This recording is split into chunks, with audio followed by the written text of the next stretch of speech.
McNeeley from Medfield, Mass. On Saturday night, watching King Tyson's ass. If you haven't made your pay-per-view arrangements yet, then make them soon. Because you know what happens when I wrap you in my cocoon. We're here today with the Hurricane, the real Hurricane. You know, no Reuben Carter, Hurricane Peter McNeeley. It's been 25 years since the famous fight with Mike Tyson, which is why I figured it would be kind of cool to do this interview now. Peter, thanks for joining. The first thing I want to ask you, can you tell me about what are your thoughts on Tyson Jones? Slava. Yeah. Like, good for Mike. Mike and myself have talked more than a few times in the 25 years since our fight. You know what? A real good guy. He's a good guy. And you know what? Good for him. Because I'm part of many boxing sites on Facebook and Instagram. And Mike is in shape. He is in shape. So, no, I mean, definitely, and there's a buzz going, when you see him hitting the pads, I saw those clips. My question is, and this was one thought that I had, because there was a lot of people calling Mike out when he said he's coming back. You had mentioned it, Holyfield, Shannon Briggs. Do you think he picked Jones because Jones is a little bit smaller than him? Well, personally, I did not call Mike out. Okay. I was told, this is going back to March, late March, April 1st, when, it's the 25th anniversary of myself and Mike Tyson's big fight that broke pay-per-view records in 1995. August 19th, 1995. It smashed all pay-per-view records. But I'm smart enough to know I was just a co-star. Mike was the star. Everybody wanted to see Mike Tyson. And, hey, you know what? Like, the joke was back, like, we signed a contract. Now, he did his time locked up, and I was the first one to fight him when he got out. So it was big. And Mike, whatever he was doing at that point, the press came after me. They couldn't get to him, so they came after me. And the streets were in Medfield, where I lived in 95, were lined with cars and trucks and vans. There was like a press conference in the driveway every day. It was crazy. I was on David Letterman, I was on Jay Leno, and I was on Larry King Live. They were the three big nighttime TV shows. I did them. Listen, I was definitely gonna ask you about the Tyson fight, and like the main thing, I had mentioned that, when it was the day of the 25th anniversary, you said, like, you went after it. It wasn't like the conventional wisdom is, you try to take Tyson deep, you try to, like, survive. But nobody ever attacked Mike Tyson like I did. Nobody. And I figured, hey, we're only on this merry-go-round once. I'm gonna take my shot. And I took it. Let me ask you this.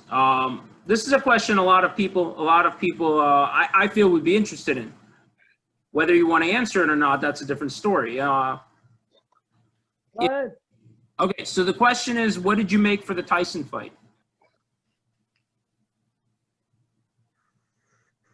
Well, you know what? Like people will say this, people will say that, and that was the going rate. The going rate or the known rate, because there was no way at that time. There was just no way. Don King paid the most. Always had a history of paying the most of the big three at that point. The big three in the 90s were Don King, Bob Arum, and the Duvas. And the Duvas and Bob Arum had a history of not paying as much as Don King. So, you know, being rated, I was 10th in the world by the WBC. I was 7th in the world by the WBA. I got the going rate for what I was rated, and that was $600,000. Now, we made more money immediately after, like within 5 to 6 weeks. I did commercials for America Online and Pizza Hut. I remember that, man. When I was a kid, I saw that Pizza Hut commercial. I know that. Oh, kid, that's what Vinny McNeeley's line was. So, and it was, you know, and then what? That was the fun part of it all.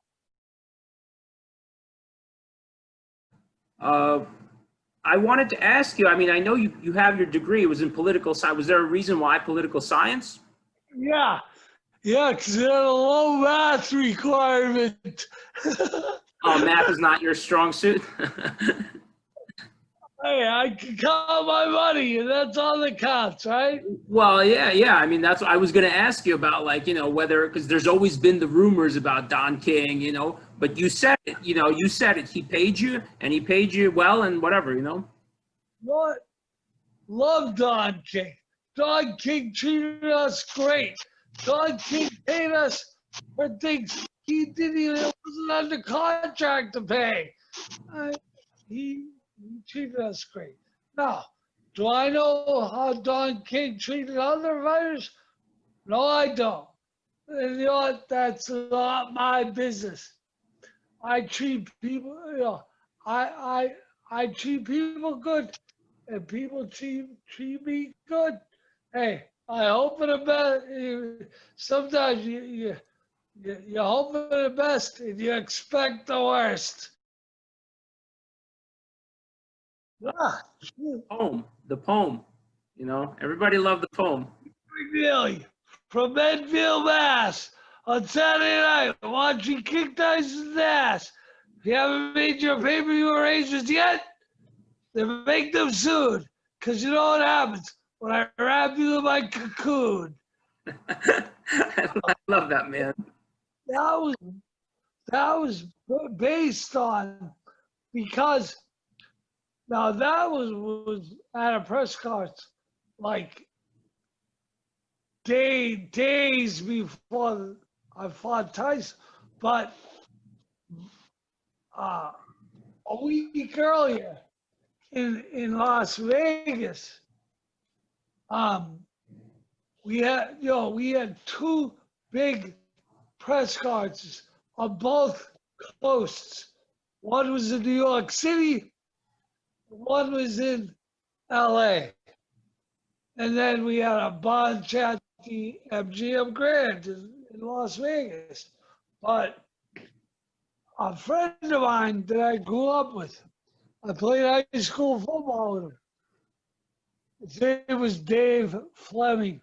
And he said to me, Pete, at some point, I want you to say, I'm going to wrap Mike Tyson in a cocoon of horror. And you know what? they weren't, neither were my material. But I had a little bit of finesse with the timeliness of it, of throwing it out there at the proper time. No, I'm telling you, this is what I enjoyed. You know, like that little bit of charisma. You know, it's like it sells a fight. It sells a fight. That's what it does. You know. Yes, and I'll tell you, Don King was happy. He was happy. Yeah. And I'll tell you another thing. The first commercial we did, which a lot of people don't remember, and I don't believe you can see it on YouTube. You can catch the pizza commercial on YouTube all day. But the first commercial we did was for America Online. I didn't know that. Yeah. 95, in September of 95, nobody had any idea what AOL was going to become. No. Nobody had any idea. But I love to tell the story of who. Do you know who directed the commercial? No, tell me. Ben Stiller. The actor. Okay. I know. Sure, I know Ben Stiller. Right. No, myself and Vinny were huge. I still am a fan. We're huge Seinfeld fans. I still watch the reruns every night of Seinfeld. Well, Seinfeld was his dad, right? Was it Jerry Stiller? Stiller is Ben Stiller's dad. Yeah. No, Ben Stiller. I mean, like Zoolander and all those guys, all those movies. Jerry Stiller just passed away in the last 4 months.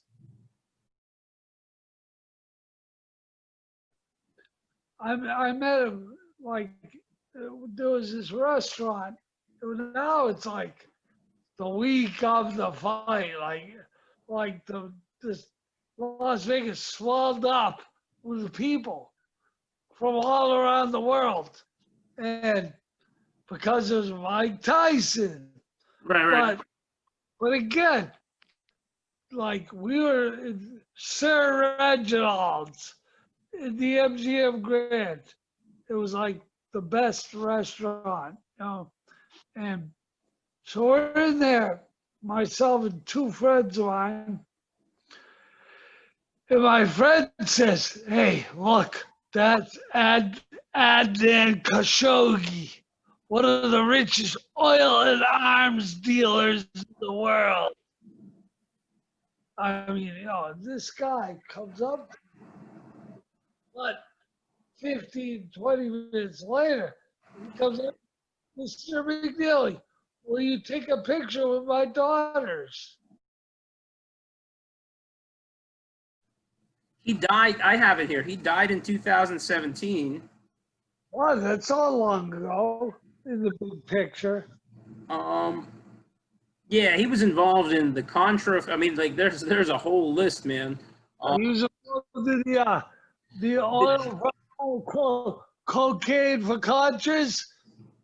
Yeah. The journalist was his nephew. The journalist was his nephew? Yeah, I just looked it up. Jeez.